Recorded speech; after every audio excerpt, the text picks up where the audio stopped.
আগামীকাল আমাদের মানিক এগ্রো ফার্মে ৭০টি পিকেন স্টার হাঁস আসবে। তার জন্য আমরা আজকে রাত্রেই ব্রুডিং রেডি করছি, কারণ কালকে হাঁসের বাচ্চা আসার পরে আমাদের অনেক কাজ থাকবে। এই জন্য আগের থেকেই আমরা এটা রেডি করছি।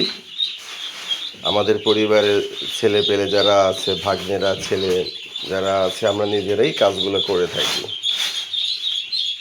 ৭০টা বাচ্চার জন্য আপাতত আমরা অল্প একটা জায়গা রেডি করলাম।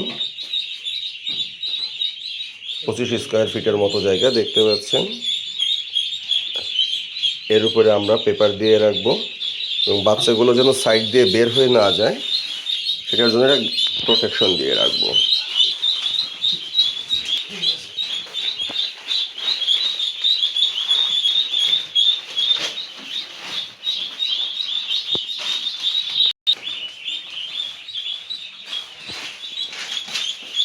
হাঁস মুরগি যেটাই আমরা পালি না কেন, ব্রুডিংটা খুবই গুরুত্বপূর্ণ।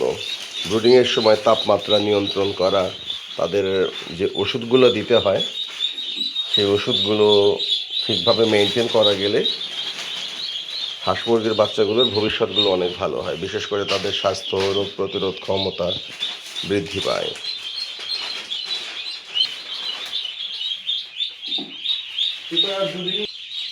আমরা এখানে কালকে নতুন ব্রুডিং দেব, তার পাশেই আমরা খাকি ক্যাম্বেল এবং দেশি হাঁসের মিশ্রণ হিসেবে আর একটা ব্রুডিং চলছিল। এটার ব্রুডিং অবশ্য 3 দিন আগেই শেষ।